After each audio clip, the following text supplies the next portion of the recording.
you recover forward of the shrouds? Yes. Do you have someone in the sewer, or do you just have someone stuffing? No, we have someone down below, right? And what you want the person to do down below is to basically run. Turn. I fix it. And what you want them to do is to be able to run the spinnaker as it comes down, right? You only need to run one side. But if you don't do that, someone's going to have to be down there forever fixing shit. All right? So that's why it's beneficial to have the squirrel down there and just run the tape, right? So when you douse on the August 24th, the first thing we do is we blow the pole.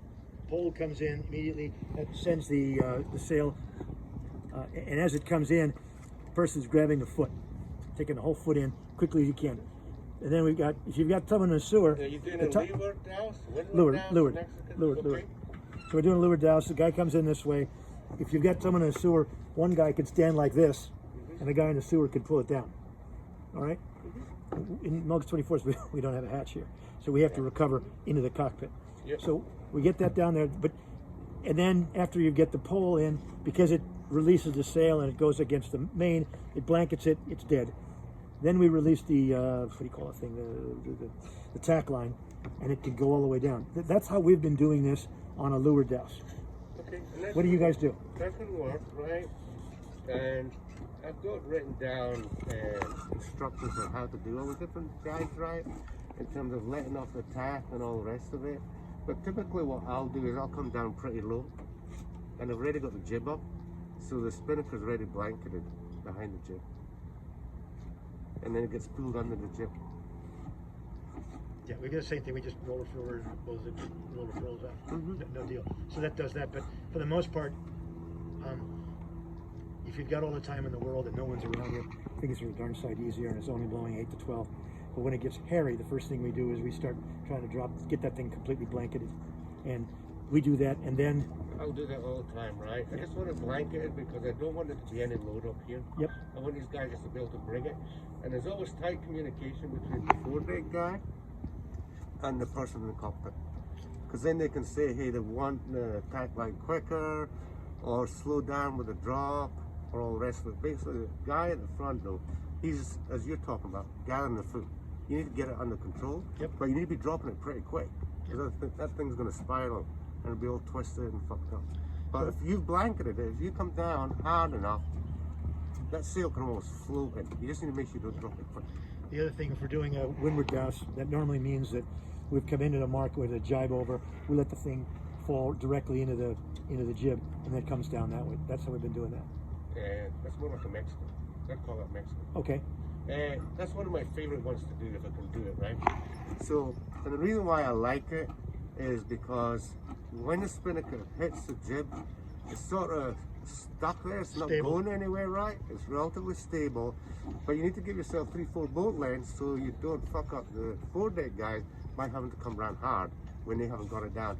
But I think the Mexican works brilliant, man. So what we do, we'll come in, and just before we go in, we'll strap the spinnaker foot in tight so it just folds in against the jib, and then you blow the halyard. Before you worry about tack ratio, just blow that halyard, right? And it'll basically drop right down, and then you do the tack. Okay. And on a windward douse, all we do is we just blanket it, bring it in tight, blanket it, and crank the what was the lazy sheet around. Yeah. And some of the guys like doing that. I'm not a big fan of it because the spinnaker just seems to be unwieldy for a while, you know? Yeah. But it works. All of them work.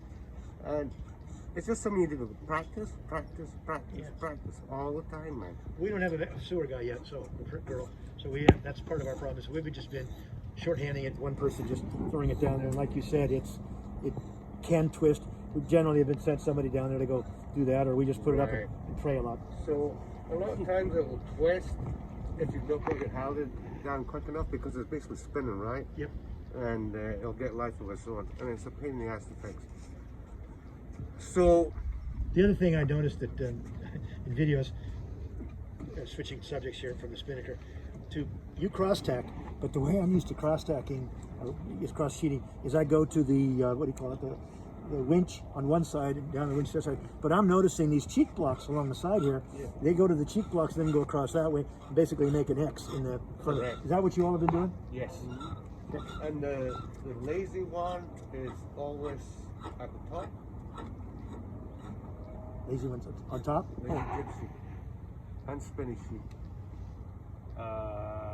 Yes. Yeah, because Or you other way around. want your active. No, active's on the bottom. Actives on Because the when you jibe, you want your active to drop drop. away and So get you out of just the way. need to If you think sit it your through, active right? on top, Otherwise they're gonna jam up or get tangled in each other. Yeah, that was a screwy thing for me to realize that on big boats we're used to cross sheeting by going across a winch to the other winch and do it that way. Yeah. But this thing is just don't wanna do got that that. little cheek Just block. a That's straight kind of cool. Yeah. What else? Spinnaker blocks. You have two in the back and that are the actual blocks, and then you've got some turning blocks that are in here closer. Right? Is that right? Yeah, and you want the closer ones there so you get a good angle for the winch. Okay. And the reason you have two of them is sometimes you run double sheets back there. Okay, so if you want to switch, the easiest switch to do is to go from a masthead to a fractional. Okay. All right. So you're going to have your masthead up here. You're going to set up your fractional to come up inside it. Yep. All right.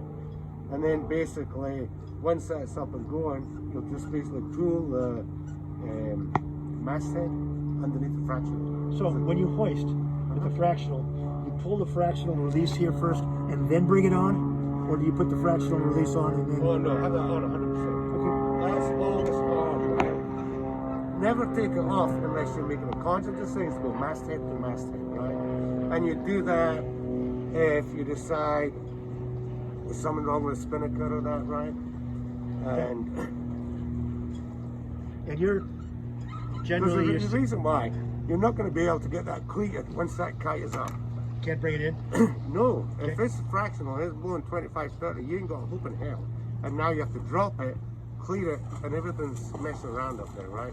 So I would just have it in all the time, and I'd mark the rope. I'd mark the line as well, so you so the Mark crew- the line. I see. so the crew knows it's in, right? And nothing special about these here except you keep the masthead on this side and the fractional on that side. You have a preference as to where you keep anything? Fractional here, masthead here. No. it depends who's doing bow, honestly. Okay.